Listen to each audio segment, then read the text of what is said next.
இந்த நவீன் பொலினேனி அவர் தவறு செய்தாரா இல்லையா, எப்படி அஜித்குமார் செய்தாரா இல்லையா நமக்கு தெரியாதோ அதே மாதிரி இந்த நவீன் பொலினேனி என்ன அங்கே 10 பவுனு இங்கே 45 கோடி. இந்த நவீன் வந்து கையை பின்னால் கட்டிக்கிட்டே வந்து உலகத்தில் வந்து எங்கேயாவது வந்து தூக்கு மாட்டிருந்து எங்கேயா கேள்விப்பட்டிருக்குமா? கை ரெண்டும் பின்னால் கட்டியிருக்கு, தூக்கில் தொங்குறாரு, தானே தற்கொலையாக இருக்க முடியுமா?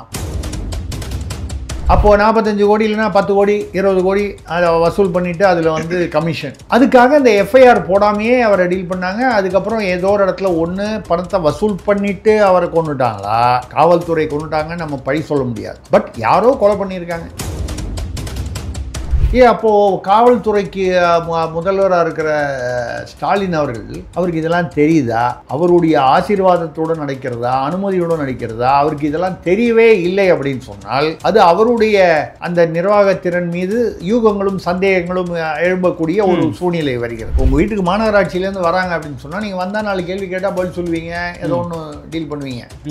கடைசியில் போகும்போது உங்களுக்கு ஒரு ஓடிபி வரும், வந்தால் நீங்கள் வந்து நாங்கள் வந்துட்டு போனோங்கிறது வந்து அந்த ஓடிபியை ப்ரெஸ் பண்ணிங்கன்னா நாங்கள் வந்துட்டு போனோங்கிறது எங்களுக்கு வேலையில் நாளைக்கு மேலதிகாரி கேட்பாங்க. சரிங்க, ஓடிபி என்ன நம்பர் சொல்லுங்கள், 14 26 53. ரைட், திமுகலாம் மெம்பர் ஆகிட்டாங்க. 10ஆம் தேதி வரைக்கும் கணக்கு சொல்கிறாங்க, 60 லட்சம் பேர் வந்து சொன்னாங்க அப்படின்னு கணக்கு திமுக இணைஞ்சிருக்காங்க. அதில் 38 லட்சம் பேர் புதுசாக இணைஞ்சிருக்காங்க. அப்போ 22 லட்சம் பேர் ஏற்கனவே இணைஞ்சிருக்காங்க. அவனை எது கூப்பிட்டீங்க? 38 லட்சம் பேர் புதுசுன்னா தானாக வந்து எங்கள் அப்பா குதிர்கொள்ளி இல்லைன்னு சொல்கிற மாதிரி 22 லட்சம் பேர் வந்து ஏற்கனவே இருந்தவங்க. அதில் நிறைய பேர் வீடியோவில் பெண்கள்லாம் சொல்கிறாங்க, நாங்கள் 10 வருஷமா 8 வருஷமா ஏற்கனவே திமுக தான் இருக்கோம், ஆனால் தெரியல, புதுசாக வந்து ஃபார்ம் கேட்டாங்க, கைது போட்டு கொடுத்தோம்.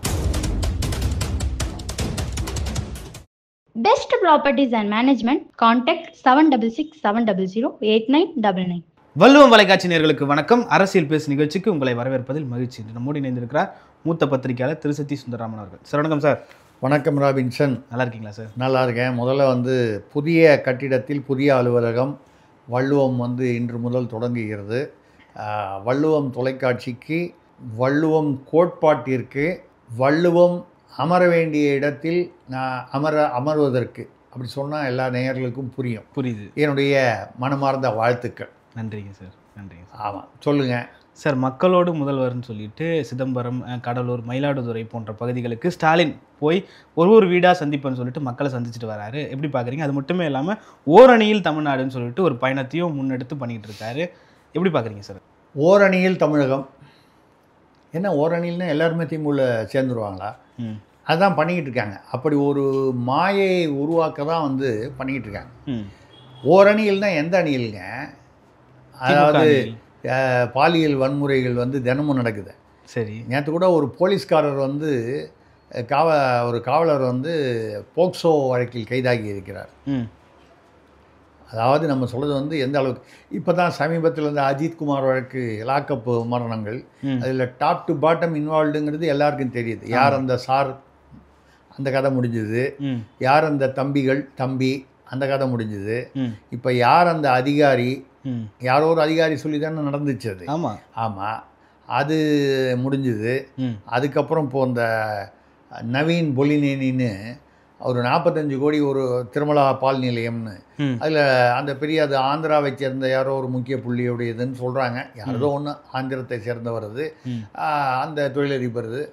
அதில் வந்து 45 கோடி ஏதோ கையாடல் நடந்திருப்பதாக அவங்க நிறுவனம் புகார் கொடுத்தது. சந்தேகம் அந்த ஃபைனான்ஸ் மேனேஜர் யார் வந்து நிதிக்கு பொறுப்போ அவர் தான். அதாவது அதுக்கான ஆதாரங்கள் இல்லை, இருக்கா மாதிரி தெரியல.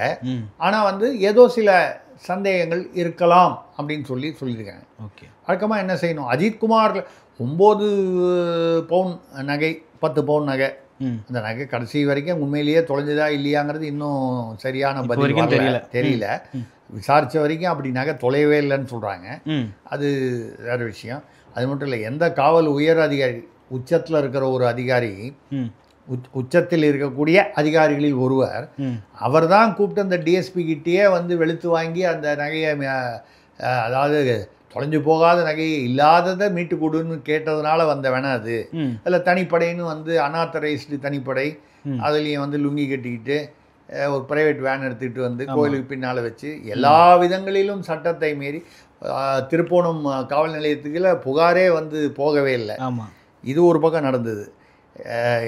அங்கே தமாஷ் என்னென்னா உச்ச அதிகாரிகளில் ஒருவர் தான் இதை வந்து இந்த உத்தரவை இட்டிருக்கிறார், அதனால் வந்த வினைதான் சொல்கிறாங்க. அந்த உச்ச அதிகாரியே வந்து என்ன பண்ணிட்டாரு, எப்படி காவலர்கள் சுய கட்டுப்பாடோடு இருக்கணும்னு இந்த நிகழ்வு சம்பவத்துக்கு அப்புறம் ஒரு பெரிய சர்க்குலர் அனுப்பிச்சார். எப்படி புரியுது, நல்லா இருக்கா? சரிங்க. அடுத்தது இந்த நவீன் மேட்ருக்கு வருவோம். இந்த நவீன் பொலினேனி அவர் தவறு செய்தாரா இல்லையா, எப்படி அஜித்குமார் செய்தாரா இல்லையா நமக்கு தெரியாதோ அதே மாதிரி இந்த நவீன் பொலினேனி என்ன அங்கே 10 பவுனு இங்கே 45 கோடி, பெரிய வித்தியாசம். 45 கோடினா நீங்கள் என்ன பண்ணணும், உடனடியாக வந்து ஒரு எஃப்ஐஆர் போடணும். ஒரு கேஸ் முதல்ல வந்து புகார் வந்துச்சு, கம்பெனி கொடுத்தாங்கன்னா அதுக்கு சிஎஸ்ஆர்னு ஒன்று இருக்குது, அக்னாலஜ்மெண்ட், அது கொடுக்கணும். அதுக்கப்புறம் யார் மீது சந்தேகம் இல்லை யார் மீதாவது அவர்கள் சந்தேகம் குறிப்பிட்டிருந்தால் இல்லை ஏதாவது ஒரு குழு இருந்தால் அவர்களுக்கு 41A என்ற ஒரு படிவம் அனுப்பணும், சம்மன் அனுப்பிச்சு உங்கள் மேல் புகார் வந்திருக்கிறது, இந்த புகாரில் நீங்கள் தொடர்பு இருப்பதாக தெரிகிறது, நீங்கள் வந்து விசாரணைக்கு ஆஜராகணும்னு ரைட்டிங்கில் சம்மனில் கொடுக்கணும். புரியுது. இப்போ அது வந்து வாட்ஸ்அப்பில் கொடுக்கக்கூடாது அப்படின்னு சொல்லி உச்சநீதிமன்றத்தில் ஒரு ஒரு ஒரு வருது. ஆக ரைட்டிங்கில் கொடுக்கணும். அதுக்கப்புறம் தான் நீங்கள் வந்து அதை அவரை விசாரிச்சுட்டு அநேகமாக அவர் தவறு செய்திருப்பாரோ இல்லை செய்திருக்கார் அப்படின்னு தெரிஞ்சதுன்னா எஃப்ஐஆர் போடுறீங்க. எஃப்ஐஆர் பதிவு பண்ணதுக்கப்புறம் கைது பண்ணலாம். கைது பண்ணால் ரிமாண்ட் பண்ணி கொண்டு போய் நீங்கள் வந்து எங்கள் மேஜிஸ்ட்ரேட்டு கொடுங்க 24 மணி நேரத்தில். 24 மணி நேரத்தில் மேஜிஸ்ட்ரேட்டை கொடுத்தா உடனே அவர் என்ன பண்ணுவார், ஜுடிஷியல் கஸ்டடிக்கு அனுப்புவார், நீதிமன்ற சிறை, அதாவது நீதிமன்றம் சார்பில் சிறை. அப்போ போலீஸ் விசாரிக்க முடியாது, தனியாக போலீஸ் கஸ்டடின்னு 2 நாளோ 3 நாளோ கேட்டு வாங்கி தான் பண்ண முடியும். ஆனால் நம்ம இதெல்லாம் எவ்வளோ தூரம் சொல்கிறது எதுக்குன்னா, இது எல்லா பீரியட்லையும் நடந்திருக்கு. அதிமுக ஆட்சியிலையும் வந்து அதை ஃபெலிக்ஸ் ஜெயராஜ் நடந்தது, அப்பொழுதும் நாம் வந்து அதை கண்டித்திருக்கிறோம், பத்திரிகையாளர் என்ற முறையில் பத்திரிகையில் கண்டிச்சிருக்கோம். இப்போவும் வந்து என்னென்னா அப்போ ஒன்று நடந்தது, இப்போ வந்து அடிக்கடி நடக்குது, நிறைய நடக்குது, ஒரு மாவட்டமாக நடக்குது இந்த அத்துமீறல்கள்.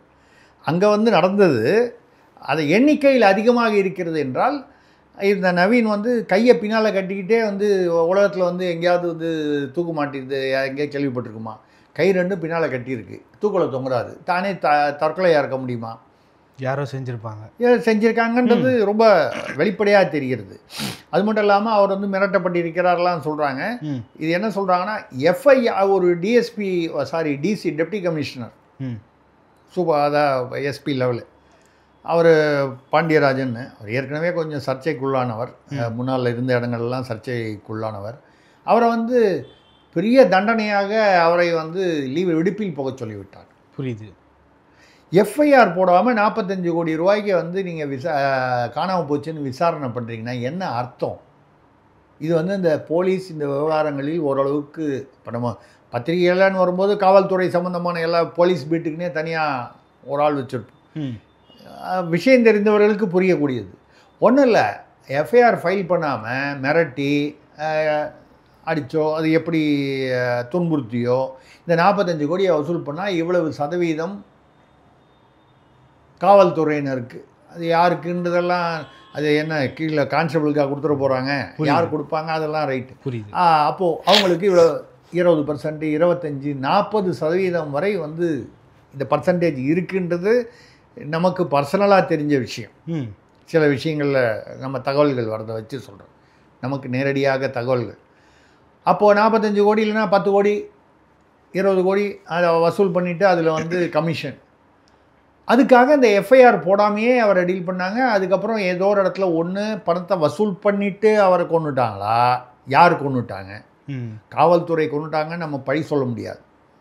பட் யாரோ கொலை பண்ணியிருக்காங்க, ஆனால் வந்து எஃப்ஐஆர் இருக்குது. அப்படி இருக்கும்போது யார் கொலை, அவரை வந்து கைது பண்ணக்கூடாதுன்னு அவர் வந்து கோர்ட்டில் ஆர்டர் வாங்கியிருக்காரு.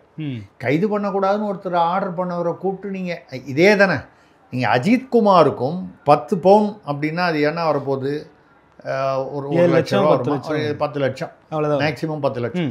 10 லட்சத்துக்கும் காவல்துறை வந்து ஒரே மாதிரி தான் நடந்துக்குது, 45 கோடி புகார்லேயும் ஒரே மாதிரி தான் நடந்துக்குது. அப்போது இது ஏதோ வந்து எதேச்சியாக ஒரு 4-5 காவலர்களுடைய தவறு அப்படின்னு சொல்லி நீங்கள் அதை முடிவு கட்ட முடியாது. இது உச்சபட்ச அதிகாரிகள், உயர் அதிகாரிகள், ஏதோ ஒரு லெவலில் யாருன்றது நமக்கு தெரியாது. இவர்களுடைய அது வந்து அவர்களுடைய காட்டாட்சி நடைபெறுகிறது. ஓ அப்போது காவல்துறைக்கு முதல்வராக இருக்கிற ஸ்டாலின் அவருக்கு இதெல்லாம் தெரியுதா?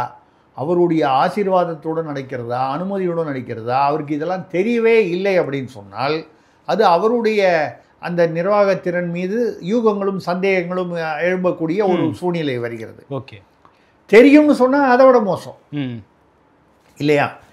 இப்போது இவ்வளவு சட்ட ஒழுங்கு மோசமாக இருக்குது, காவல்துறைக்குள்ளேயே மோசமாக இருக்குது, மக்களிடம் வந்து காவல்துறை நடந்து கொள்ளும் விதத்துலேயும் இருக்குது, காவல்துறைக்குள்ளேயே வந்து போக்சோவில் கைது ஆறாரு, ஒரு ஆப் வச்சு கஞ்சாவும் மெட்ஸும் விற்கிற 5 காவலர்கள் போன வருடம் பிடிபட்டார்கள். இப்படி காவல்துறையிலேயே வந்து கருப்பு ஆடுகள் கீழே மட்டும்தான் இல்லை, மேலிருந்து கீழ் வரைக்கும் இருக்குது. இதில் எது கருப்பு ஆடு, எது கருப்பு ஆடுன்னு சொல்கிறது கருப்புன்னு கலருக்காக சொல்கிறேன், கருப்பு ஆடுன்னு சில வழக்கமாக சில வார்த்தை புரியுது. என்னன்னால் இதை மாதிரி இருக்கும்பொழுது உங்களுக்கு பாலியல் வன்முறை தினம் செய்தித்தாளில் வந்து நியூஸில் வந்து இந்த பாலியல் வன்முறை அதிகமாக இருக்கிறது. ரேஷன் மணல் கடத்தல் வந்து யாராவது காட்டி கொடுத்தவனை வந்து லாரி ஏற்றி கொள்வது ஒன்றும் இல்லை. இது வரைக்கும் பார்த்தீங்கன்னா இந்த 4 வருட ஆட்சியில் கிட்டத்தட்ட 10-12 சம்பவங்கள் நடந்திருக்கு. எப்படி கஸ்டடியல் டெத் வந்து 31, 32ன்னு கணக்கு பண்ணுறாங்களோ அது மாதிரி இந்த லாரி ஏற்றி கொள்வது, வண்டி ஏற்றி கொள்வது, இந்த மணல் கடத்தல், கல்குவாரி கடத்தல், ரேஷன் பொருள் கடத்தல், இதெல்லாம் சமூக ஆர்வலர்கள். இப்போ கூட ஒரு சமூக ஆர்வலர் வந்து ஏதோ ஒரு ஊரில் வந்து வெங்கடேஷ் என்கிற ஒரு திமுக நிர்வாகி கைது. என்னன்னா அவர் காட்டி கொடுத்துட்டாரு மணல் கடத்தலை. புரியுது. சமூக ஆர்வலர் உடனே என்ன அடித்து கொண்டு வருது, அடித்தோ இல்லை வண்டி ஏற்றியோ. ஆக ஏன் வந்து இப்படி மோசமாக இருக்குது ஆட்சி அப்படின்னு சொன்னால், இந்த கள்ளசாராயம் அதில் அந்த கள்ளக்குறிச்சியில் பார்த்தீங்கன்னா 2 எம்எல்ஏவே திமுக எம்எல்ஏவே அதில் இன்வால்வ்டுன்னு சொல்லி பேரோடு வந்தது. ஆனால் இன்னி வரைக்கும் அவங்கள வந்து கைது பண்ணாங்களா, வழக்கு போட்டாங்களா? அந்த கள்ளசாராயம் வழக்கு என்ன ஆச்சு? அப்படியே அமுங்கி போச்சு. புரியுது. ஏன்னா திமுக ஒரு பெரிய அவங்களுக்கு ஒரு அட்வான்டேஜ் என்னென்னா, மற்ற ஆட்சிகள்லாம் தவறுகள் வந்து, அதாவது அதிமுக இருக்கும்போது அதிமுக ஆட்சி சிறந்த ஆட்சின்னு சொல்லலை, ஒப்புமையில் பார்க்கும்பொழுது பரவாயில்ல அப்படின்னு தான் சொல்ல முடியுமே தவிர, அப்படி பார்க்கும்பொழுது எப்போ ஒன்று நடக்கும்போது அதை பற்றி பேசிக்கிட்டே இருப்பாங்க. நீங்கள் டெய்லி ஒன்று நடக்கும்போது நேற்று நடந்ததை பற்றி பேசி முடிக்கிறதுக்குள்ளே இன்னொன்று வந்துடுது, அப்போ இதை பற்றி பேசுகிறதுக்குள்ளே இன்னொன்று வந்துடுது. இது வந்து ஒரு விதத்தில் வந்து மக்கள் வந்து அந்த நினைவு சக்தி வந்து தாண்டி, அதாவது அந்த வழக்கமான வந்து இதை பற்றி பேசிட்டா அடுத்ததுன்னு போயிட்டே இருக்காங்க.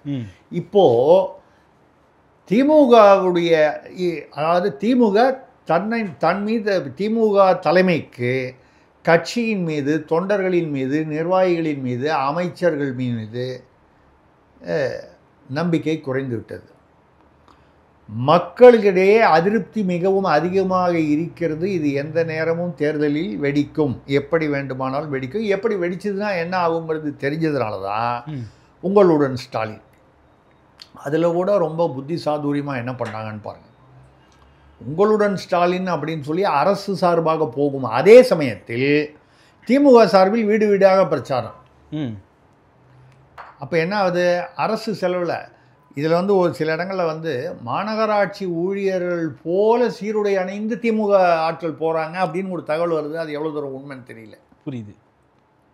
இப்போ உங்கள் வீட்டுக்கு மாநகராட்சியிலேருந்து வராங்க அப்படின்னு சொன்னால் நீங்கள் வந்தால் 4 கேள்வி கேட்டால் பதில் சொல்லுவீங்க, ஏதோ ஒன்று டீல் பண்ணுவீங்க. கடைசியில் போகும்போது உங்களுக்கு ஒரு ஓடிபி வரும், வந்தால் நீங்கள் வந்து நாங்கள் வந்துட்டு போனோங்கிறது வந்து அந்த ஓடிபியை ப்ரெஸ் பண்ணிங்கன்னா நாங்கள் வந்துட்டு போனோங்கிறது எங்களுக்கு வேலையில் நாளைக்கு மேலதிகாரி கேட்பாங்க இப்படின்னு உங்கள்கிட்ட சொல்கிறேன். உங்கள்கிட்டனா ஒரு பாமர மக்கள் சரிங்க ஓடிபி என்ன நம்பர் சொல்லுங்கள், 14 26 53 ரைட், திமுகலாம் மெம்பர் ஆகிட்டாங்க. இதான் விஷயம். இல்லை இப்படியெல்லாம் வந்து கட்சியில் இணைக்க முடியுமா? இணைச்சி அதனால் புரோஜனம் இருக்குமான்றதை விட 10ஆம் தேதி வரைக்கும் கணக்கு சொல்கிறாங்க 60 லட்சம் பேர் வந்து சொன்னாங்க அப்படின்னு கணக்கு திமுக இணைஞ்சிருக்காங்க. அதில் 38 லட்சம் பேர் புதுசாக இணைஞ்சிருக்காங்கன்னு. அப்போ 22 லட்சம் பேர் ஏற்கனவே இணைஞ்சிருக்கானே, அவனை எது கூப்பிட்டீங்க? 38 லட்சம் பேர் புதுசுன்னா தானாக வந்து எங்கள் அப்பா குதிரைக்குள்ள இல்லைன்னு சொல்கிற மாதிரி 22 லட்சம் பேர் வந்து ஏற்கனவே இருந்தவங்க. அதில் நிறைய பேர் வீடியோவில் பெண்கள்லாம் சொல்கிறாங்க, நாங்கள் 10 வருஷமா 8 வருஷமா ஏற்கனவே திமுகவில் தான் இருக்கோம், ஆனால் தெரியல புதுசாக வந்து ஃபார்ம் கேட்டாங்க, கைது போட்டு கொடுத்தோம். இந்த பாமர மக்களை, வெள்ளந்தியாக இருக்கிற மக்கள் கொஞ்சம் படித்து கூட இருக்காங்க, அதை படித்த பெண்கள் கூட பதில் சொல்கிறாங்க. கேட்டாங்க. எப்படிங்க உள்ளூர்காரங்க கேட்கும்போது இல்லைன்னு சொல்கிறது? பயத்தினாலேயோ இல்லை வந்து கேட்குறாங்க அப்படின்னு சொல்லி ஒரு பரிதாபத்தினால். இப்படி வந்து நாங்கள் 60 லட்சம் ஆச்சு, 1 கோடி ஆச்சு. இப்போ விஜய் கூட சொல்கிறாரு எங்களுடைய இலக்கு 2 கோடி. இப்போது எல்லா கட்சியும் 2 கோடி 2 கோடி 3 கோடின்னா தமிழ்நாடு மக்கள் தொகை கிட்டத்தட்ட 20-30 கோடி இருக்கணும் போல இருக்குது, வாக்காளர்கள் தொகையே.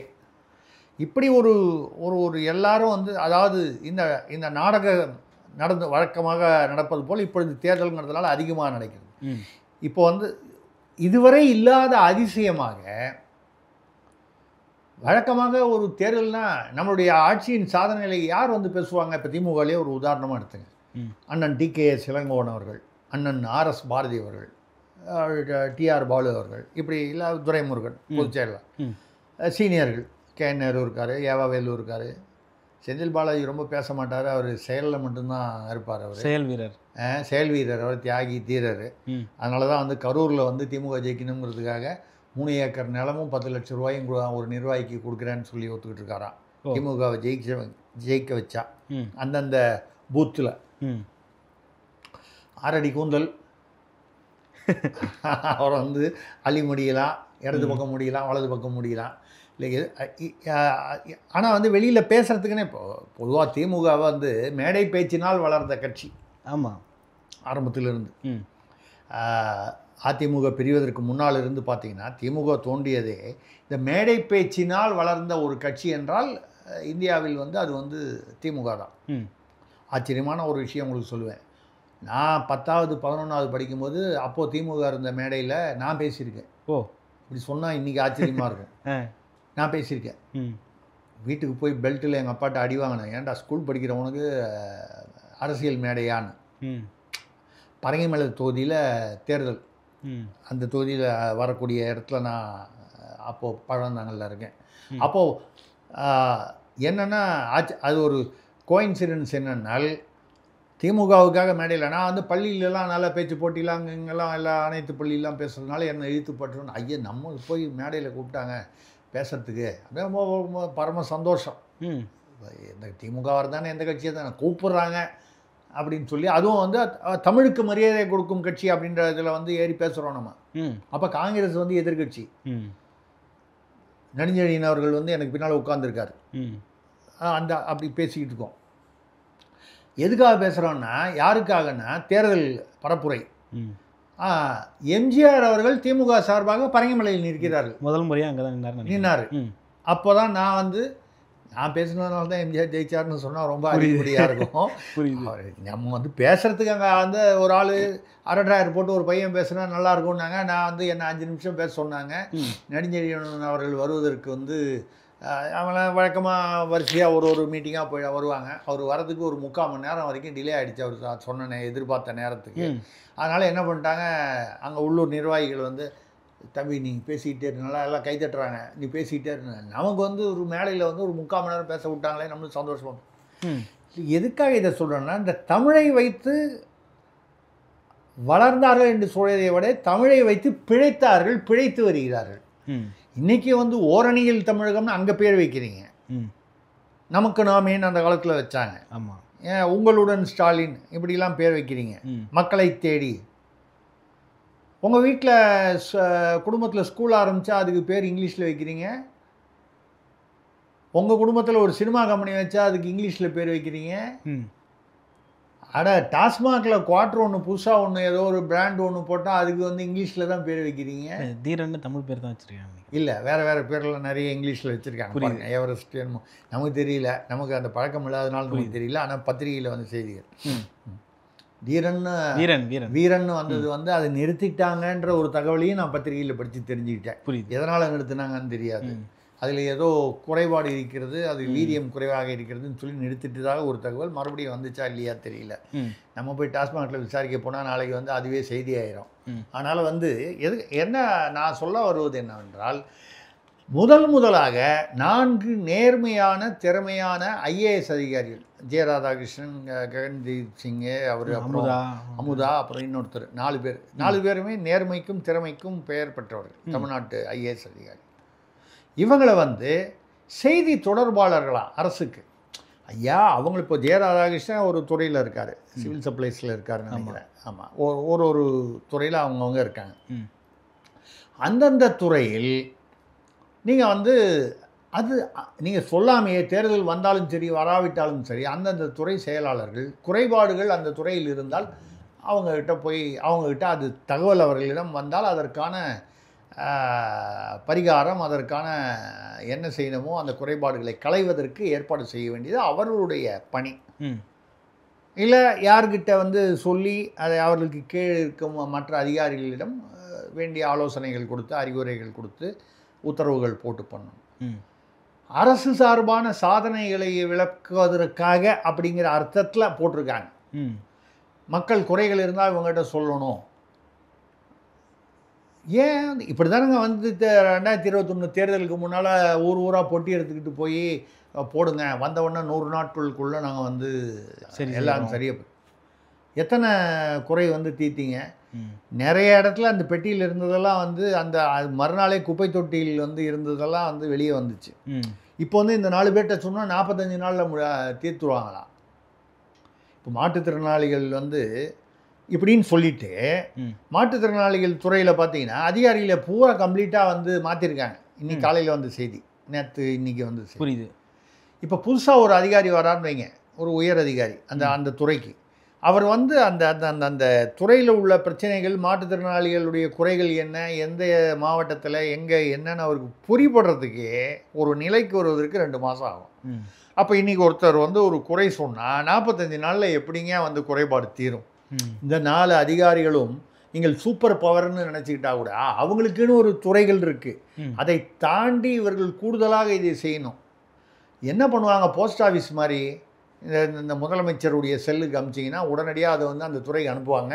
அந்த துறையிலேருந்து அவன் ஏதோ ஒரு பொய்யோ, அது என்ன பொய்யோ அது பதில் போட்டு அந்த பதிலை வந்து மறுபடியும் இப்போ போஸ்ட் ஆஃபீஸ் வேலை தான் பார்ப்பாங்க, தபால் ஆஃபீஸ் வேலை. இப்போ கூட அறப்போர் இயக்கம் வந்து இந்த ரேஷனுக்கான போக்குவரத்தில் வந்து 992 கோடி ஊழல்னு சொல்லி அது விவரங்கள்லாம் கேட்டால் வைத்தறிச்சலாக இருக்குது. ஆமாம், 250லேருந்து 329 ரூபா வந்து 8 கிலோமீட்டருக்கு வந்து ஒரு டன்னுக்கு வந்து உள்ளதை 598 ரூபான்னு சொல்லி ஒரே குடும்பத்துக்கு, அதுவும் முருகன் பேராலேயே. ஆமாம், முருகன் பேராலேயே. அதில் வந்து பெரிய தமாஷ் என்னன்னா அந்த கான்ட்ராக்டர் வந்து அதிமுக பீரியட்லேயும் அவர் தான் கான்ட்ராக்டர். கிறிஸ்டி அவங்க தான் இருந்தாங்க, கிறிஸ்டி குமாரசாமி. ஆமாம், கிறிஸ்டி குமாரசாமி. இப்போ என்ன ஆயிடுச்சுன்னா முன்னாலலாம் வந்து திமுகக்குன்னு ஒரு தனியாக ஒரு கான்ட்ராக்டர் குரூப்பு, அதிமுகன்னு ஒரு கான்ட்ராக்டர் குரூப்புன்னு இருக்கும். இப்போ அப்படிலாம் இல்லை, நாங்கள் சமூக நீதிக்கு வந்துட்டோம். நாங்கள் நீங்கள் ஆதி திராவிடர் பள்ளிங்கிறதெல்லாம் வந்து நாங்கள் வந்து பள்ளியில் தங்கும் இடம்ங்கிறதெல்லாம் வந்து சமூக நீதினு பேரை மாற்றிட்டு நாங்கள் வழக்கமாக அப்படி தானே பேரை மாற்றிட்டா நாங்கள் வந்து அப்படியே எல்லாமே தமிழ்நாட்டில் ஈரோட்டுக்காரர் சொன்னதெல்லாம் நாங்கள் அவர் சொன்னதெல்லாம் நிறைவேற்றிட்டோம். அவர் சொன்ன எதெல்லாம் நிறைவேற்றினீங்கன்றது தெரியும் மக்களுக்கு. அவருடைய கொள்கைகளில் எந்த மாதிரி கொள்கைகளை நீங்கள் நிறைவேற்றி இருக்கிறீர்கள்னு தெரியும். இப்போ பெண் உரிமைன்னு எல்லாம் பேசுகிறாங்க, இளம் விதவைகளை பற்றி பேசுனாங்க கனிமொழி அக்கா அவர்கள், அம்மையார் அவர்கள். இப்போது டாஸ்மாக் வந்து நாளுக்கு நாள் வந்து டாஸ்மாக்னால் வரக்கூடிய மது குற்றங்கள் அதிகமாவதற்கு காரணம் ஒன்று மது, இன்னொன்று கஞ்சா அல்லது மற்ற போதைப் பொருட்கள். சினிமாவில் இருக்கிற உச்சபட்ச உயர்பட்ச நடிகர் நடிகைகள் ஆரம்பித்து பள்ளி மாணவர்கள் வரைக்கும் கஞ்சா மெட்ஸ் வந்து அடிமையாயிட்டாங்க. இதுக்கு என்ன இப்போ இளம் விதவைகளுக்கு என்ன பதில் சொல்லுவாங்க? இப்போ ரிதன்யான்னு ஒரு ஒரு ஒரு ஒரு ஒரு பெண் வந்து அந்த கல்யாண மாதம் 3 மாதத்தில் தற்கொலை பண்ணிட்டாங்க. கணவர் வீட்டில் வந்து ஏதோ 200 பவுனு காரு இது பணம் பெரிய வரதட்சணையெல்லாம் வாங்கிட்டு ஏதோ கொடுமைப்படுத்தினாங்க. அவங்க தன்னம்பிக்கையோடு இருந்திருக்கலாம், ஆனால் ஏதோ ஒரு இதில் அவங்க தற்கொலை பண்ணிக்கிட்டாங்க. அதுக்கு மேலே என்ன சொல்கிறது, நடந்து போச்சு. கனிமொழி அக்கா அவர்கள் ஏதாவது பதில் சொன்னாரா? ஏன் வந்து அதுக்கு பதில் சொன்னால் யாரோ தற்கொலை பண்ணிக்கிட்டான் ஏன் பதில் சொல்லணும்னு கேட்கலாம். அதுக்கப்புறம் நடந்தது என்ன?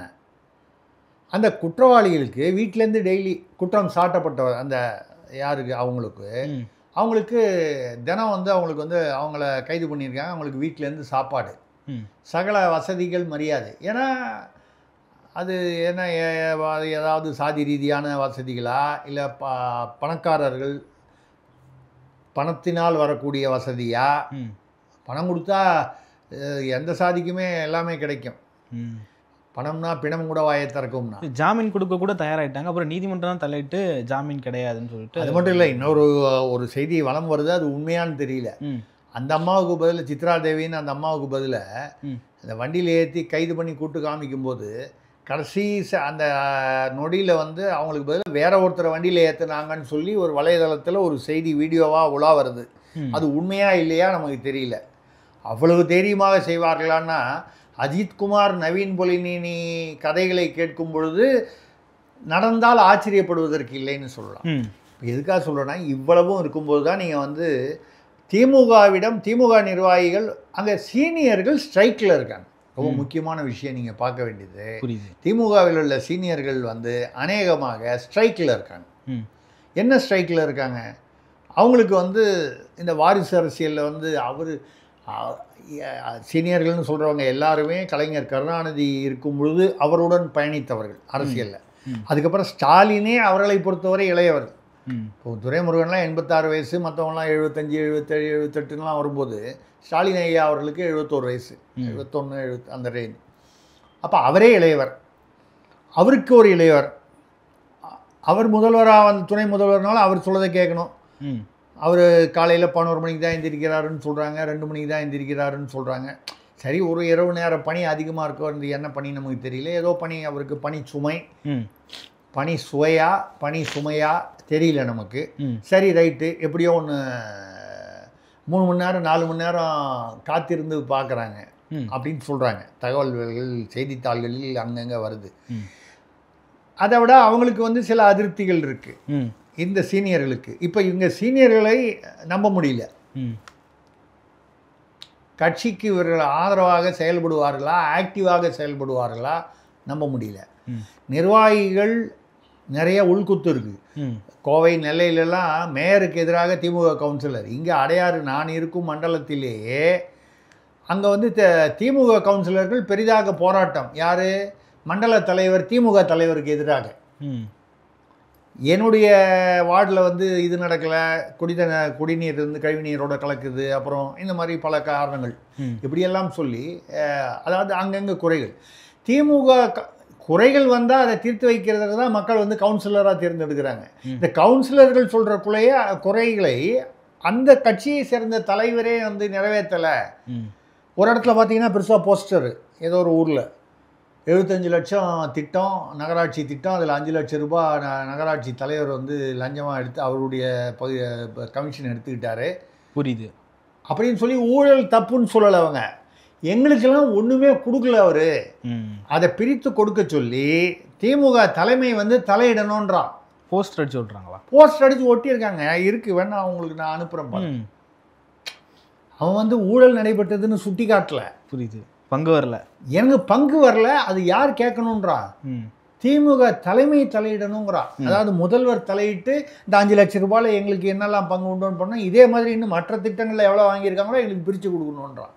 அதாவது அராஜகமாக அக்கிரமமாக பகல் கொள்ளையை போஸ்டர் அடித்து ஒட்டக்கூடிய தைரியம் திமுகவினருக்கு தான் உண்டு. மற்ற கட்சிகள் வந்து ஊழலில் இருக்கலாம், ஆனால் வந்து இந்த தைரியம் அவங்களுக்கு, இந்த துணிச்சல் வராது. புரியுது, இது அசட்டு துணிச்சல்னு சொன்னால் கூட வராது.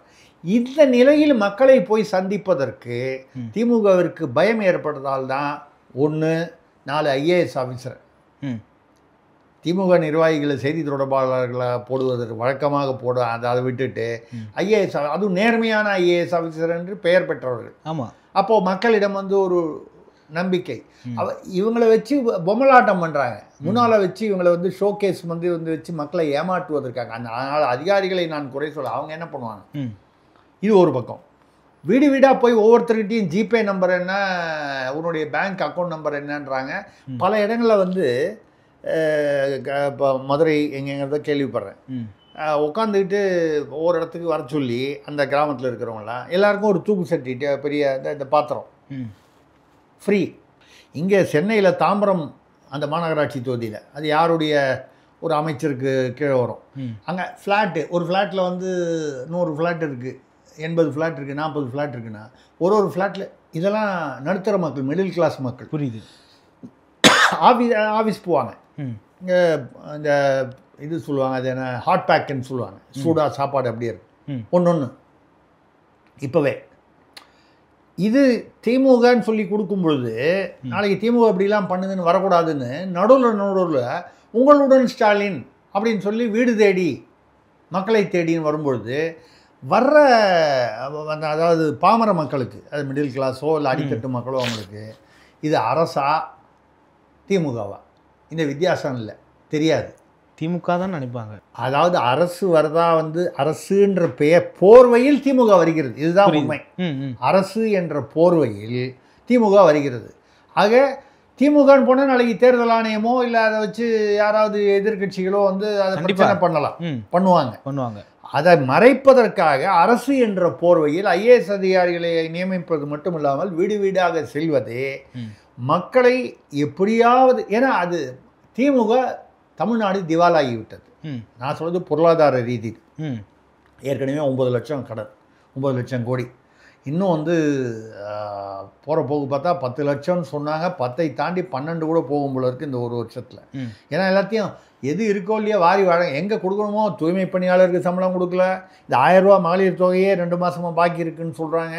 இல்லை, அதே மகளிர் அந்த 2-3 வருஷம் எங்களுக்கு கொடுக்கல, அது எப்போ கொடுப்பீங்கன்னு ஒரு கேள்வியும் கேட்குறாங்க. அதுதாங்க, ஏற்கனவே தகுதி உள்ளவர்களுக்கு கொடுக்கணும்னு சொல்கிறவனுக்கு 2 மாதமாக 3 மாதமாக கொடுக்கல சொல்லலை. ஆனால் ஒரு இடத்துலையும் போய் புதுசாக சிதம்பரத்தில் உங்களுடன் ஸ்டாலின்னு சொல்லி அப்ளிகேஷன் விண்ணப்ப படிவங்கள் கொடுக்குறீங்க புதுசாக. அப்போ பழைய ஆட்கள் இந்த 2 மாதம் கொடுக்கல 3 மாதம் கொடுக்கலன்னு அவங்க கேள்வி கேட்டுக்கிட்டு இருக்காங்க. புதுசாக வரவங்க என்ன நினைக்கிறாங்க, இதை விட்டுட்டு எனக்கு கொடுத்தா போதும். இன்னைக்கு உள்ள ஒரு சூழ்நிலை அந்த சுயநல சூழ்நிலை, புரியுது, எனக்கு வந்தால் போதும் அப்படின்னு நினைக்கிறாங்க. இப்போ இவங்களை ரெண்டாவது சிதம்பரத்தில் பல இடங்களில் உதயநிதி அவர்களோ மற்ற பல தலைவர்களோ கூடும் திமுக கூட்டங்களில் கூட வைகோ கூட்டத்தில் தான் அவர் பேசும்போது எல்லாரும் போயிட்டாங்கன்றது இல்லை. அப்போ கூட பத்திரிகையாளர்களை தாக்கி வைகோ ஃபிலிம் ரோலை பிடுங்கன்னுலாம் சொன்னார். அவர் வயசுக்கு இந்த வன்முறை பேச்சு ரொம்ப அதிகம். அது சரி, திமுகவுடைய உயர் தலைவர்களுடைய கூட்டத்திலே கூட ஒரு வருஷம் முன்னால் ரம்மி ஆடிக்கிட்டு மங்காத்தா ஆடிக்கிட்டு இருந்தாங்கன்னு.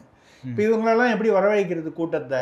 அந்த கூட்டத்தை வரைக்கும் மகளிர் படிவம் கொடுக்குறோம், விண்ணப்ப வாரம் கொடுக்குறோன்னு வருவாங்க. இன்றைக்கும் மயிலாடுதுறையில் அவ்வளோ பெண்கள் கூடியிருக்காங்க. ஆமாம், இப்படி சொன்னால் வருவாங்கல்ல. யாருக்கெல்லாம் இன்னும் அந்த மகளிர் தொகை 1000 ரூபா கிடைக்கலையோ எல்லாம் வாங்க அப்படின்னா ஆயிரக்கணக்கில் கூடுவார்கள். திமுகவுக்கு பாருங்கள், பெண்கள் பூரா எல்லாரும் ஸ்டாலினுக்கு தான் ஆதரவு இப்படி என்று ஒரு அதாவது மாய பிம்பத்தை கட்டமைப்பை உருவாக்குகிறார். அது உங்களுடன் ஸ்டாலினா ஐயா நீங்கள் எங்கே போயிருக்கணுமோ அங்கேருந்து அமைச்சர்கள்ட்ட பாருங்கள், நிர்வாகிகளை பாருங்கள், காவல்துறை அதிகாரிகள்கிட்ட பார்த்து குற்றங்கள் குறைவதற்கு வழி முதல்ல காவல்துறைக்குள் குற்றங்களை குறையுங்கள், அதுக்கப்புறம் நீங்கள் சமுதாயத்தில் குற்றங்களை குறைக்கலாம். புரியுது. காவல்துறையிலேயே உள்ளுக்குள்ளேயே உங்களால் குற்றங்களை குறைக்க முடியல என்றால் அப்புறம் காவல்துறை என்ன செய்ய போகுது? சமுதாயத்தில் குற்றங்களை குறைப்பதற்கு காவல்துறை எப்படி உதவி செய்யும்? அது மாதிரி அப்போ நீங்கள் உங்களுடன் ஸ்டாலின்னா நீங்கள் அங்கேயே இருக்க வேண்டிய இருக்கும் இடத்தை விட்டு இல்லாத இடம் தேடி எங்கெங்கோ அலைகின்றாய் ஞானத்தங்கமே அப்படின்னு முதல்வரை பார்த்து நான் சொல்கிறதை தவிர வேறு ஒன்றும் இல்லை.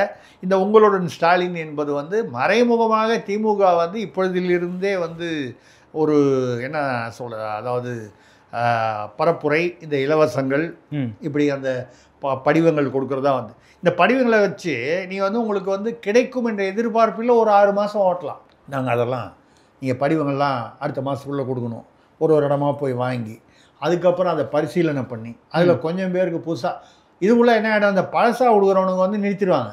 அப்போ புதுசாக வந்தவனுக்கு பழசாக இருக்கிறவனும் என்ன அங்கே வரலன்னா வந்துடும்மா, கொஞ்சம் பொறுமையாக இருங்க, இவ்வளோ மாதம் கொடுத்தோம்ல வாங்கினீங்கள, நம்ம பொன்முடி கேட்டார்ல ஓசியில் போனீங்களா.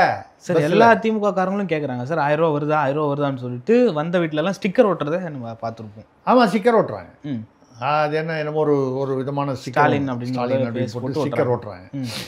அப்போது நீங்கள் எவ்வளோ ஸ்டிக்கர் ஓட்டினாலும் ஸ்டிக்கர் ஓட்டினா ஓட்டு பெற்றுவான்னு ஒன்றும் இல்லை. இது அவர்கள் செய்வது ஒரு மாய கட்டமைப்பு பிம்பத்தை வெளியே காண்பிக்கிறார்கள். திமுகவை அசைக்க முடியாது. ஏன்னா உள்ளுக்குள்ளே நிறைய பிரச்சனை இருக்குது. நான் தான் சொன்னேன், சீனியர் ஸ்ட்ரைக்கும் பல பிரச்சனைகள் இருக்குது. இதில் மாப்பிள்ளை பிள்ளை ஈகோ மோதல்கள் இன்னும் பல பிரச்சனைகள் வருதுன்னு இருக்குது. பல விதமான பிரச்சனைகள் இருக்குது. முதல்வருக்கு வந்து தெரிய வேண்டிய தகவல்கள் உரிய நேரத்திலோ இல்லை தெரியவே தெரியாமலோ போகிறதுங்கிற ஒரு வெளியில் உள்ள ஒரு இமேஜ் வேறு இருக்குது. என்ன நடக்குதுன்னு நமக்கு தெரியாது. புரியுது. அதிகாரிகள் சரியான ஏன்னா ஒருவரே வந்து எல்லா தகவல்களையும் அவரே 24 மணி நேரமும் டிவி நியூஸ் பேப்பர் படித்து தெரிஞ்சுக்கிட்டு இருந்தால் அவர் எப்போ வந்து பணிகளை பார்க்க முடியும்? அந்தந்த அதிகாரிகள் மூலமாக அமைச்சர்கள் மூலமாக சரியான தகவல்கள் வரணும். எந்த தலைவருக்குமே எந்த முதல்வருக்குமே வரலைன்னா சிக்கல் தான். ஆமாம். ஏன்னா அவர்களிடம் சொல்லுவது பூரா வந்து மாதம் மும்மாரி பெய்கிறதா அப்படின்னு கேட்டால் பிரமாதமாக பெய்கிறது. மக்கள் எங்கே போனாலும் திமுக ஆட்சி வாழ்த்துகிறார்கள், வரவேற்கிறார்கள். ஸ்டாலின் ஸ்டாலின் என்ற குரல் தான் கேட்கிறது அப்படின்னு சந்தோஷமாக 23ஆம் புலிகேசி மாதிரி வந்து அப்படி ஒரு நிலைமை வந்து விட்டது.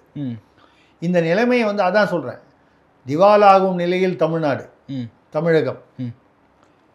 திமுக இப்போ வந்து திமுக எடுக்கும் நடவடிக்கைகள் எல்லாமே தடுமாறுகிறது. திமுக தடுமாற்றத்தில், திமுக நடுக்கத்தில், திமுக புரியுது. தோற்றுருவோங்கிற பயம் வருது. இப்போ தான் திருமாவளவனை பார்த்தா எனக்கு 25 சீட்டு வேணுங்கிறாரு, 4ல் ஒரு சீட்டு, 4ல் ஒரு ஓட்டு எண்ணுதுங்கிறாரு. மார்க்சிஸ்ட் கட்சி பார்த்தீங்கன்னா ஹைகோர்ட்டுக்கு போயிருக்காங்க. என்னன்னா அதாவது கொடி நடுறது வந்து ஒரு ஜீவோ போட்டிருக்காங்க ஜூலை 10 அன்னைக்கு. கொடிக்கம்பங்கள்லாம் வந்து அகற்றணும், கட்சி கொடிக்கம்பங்கள்லாம். இது வந்து ஒரு ஹைகோர்ட்டில் வந்து ஒரு சிங்கிள் ஜட்ஜு போட்ட ஆர்டர், ஜனவரி மாதம் போட்ட ஆர்டர். கொடிக்கம்பங்கள்லாம் அகற்றணும்னு போட்டார். அதை எதிர்த்து மார்க்சிஸ்ட் கட்சிக்காரர்கள் வந்து டிவிஷன் பெஞ்ச் அமர்வுக்கு போயிருக்காங்க. அந்த அமர்வு வந்து அதை வந்து தலைமை நீதிபதி, சென்னை உயர்நீதிமன்ற தலைமை நீதிபதிக்கு அதை ரெஃபர் பண்ணியிருக்காங்க. நிலுவையில் இருக்குது, இன்னும் விசாரிக்கப்படவில்லை, முடிவு வரவில்லை. அதுக்குள்ளே இவங்க என்ன பண்ணாங்க, அதை வச்சு ஜீவோ போட்டாங்க. இந்த ஜீவோ போட்டு நீங்கள் கொடிக்கம்பங்களை அகற்ற வேண்டும் என்றால், இப்போ மார்க்சிஸ்ட் கட்சியில் என்ன சொல்கிறாங்க, மார்க்சிஸ்ட் கட்சி கூட்டணி திமுக கூட்டணியில் இருக்கும் கட்சி, அவங்க சொல்கிறதா தான் நான் சொல்கிறேன். புரியுது. அவங்க என்ன சொல்கிறாங்கன்னா, முன்னால் அரசிடம் முறையாக அனுமதி, மாநகராட்சி காவல்துறை அதிகார அந்த உத்தரவு அனுமதி பெற்று நாங்கள் கொடிக்கம்பம் வச்சுருக்கோம். நீங்கள் அனுமதி பெறாத கம்பங்களை அகற்றினால் அதில் ஒரு அர்த்தம் இருக்குது. அனுமதி பெற்று நாங்கள் வைத்திருக்க சரி பண்ணுறீங்க. அப்போ உள்ளுக்குள்ளே அவங்க உயர்நீதிமன்றத்தில் அதை கேட்கல, எல்லா கட்சிகளுக்கும் நீங்கள் நீக்கவில்லை அப்படின்னு கேட்குறாங்க. அப்படின்னா என்ன அர்த்தம்?